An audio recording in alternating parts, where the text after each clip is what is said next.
புலி ஒன்று இருந்துச்சா சார், அது பாட்டுக்கு படுத்துட்டு இருந்துச்சா. அந்த பக்கத்துலேருந்து ஒரு ஆடு வந்திருக்கு, சிங்கம் அங்கே உட்காந்துருக்கு.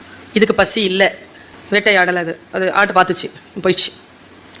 ஆடுக்கு புலியை வம்புக்கு இழுக்கணும்ன்ட்டு ஆசை. ஆடு சொல்லிச்சு, எப்படி இருக்கிற?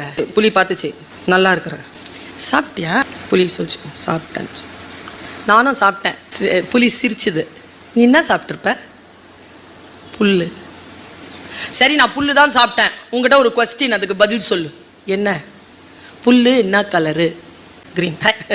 நீ புல்லே சாப்பிட மாட்டேன், உனக்கு எப்படி தெரியும் அது க்ரீனுன்னு? நான் சாப்பிட்றவ சொல்கிறேன், ப்ளூ. என்னென்ன ஆட்டுக்கு அந்த புலியை வம்புக்கு இழுக்கணும், நல்லா தெரிஞ்சுக்கோங்க.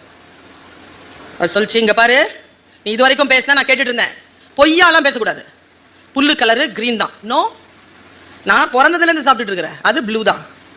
ரெண்டு அது பாரு, நான் அடிச்சே கொண்டுருவேன் உன்னை. நான் சிங்கம் ரோரிங் பண்ணுச்சு, நேராக சிங்கத்துக்கிட்ட போய் நின்று.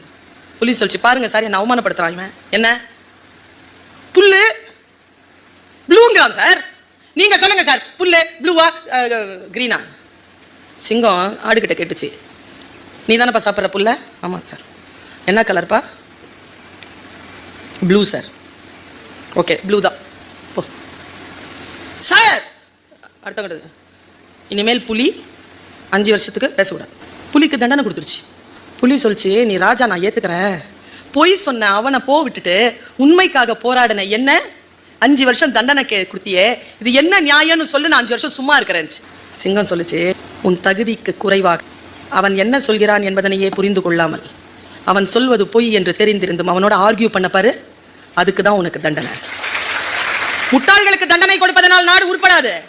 யாரிடத்தில் பொறுப்பு இருக்கிறதோ அவர்கள் தவறு செய்தால் அவர்களுக்கு தண்டனை உண்டு. ஏன் தெரியுமா? அவர்களால் தான் இந்த உலகம் இயங்குகிறது, முட்டாள்களால் இந்த உலகம் இயங்குவதில்லை.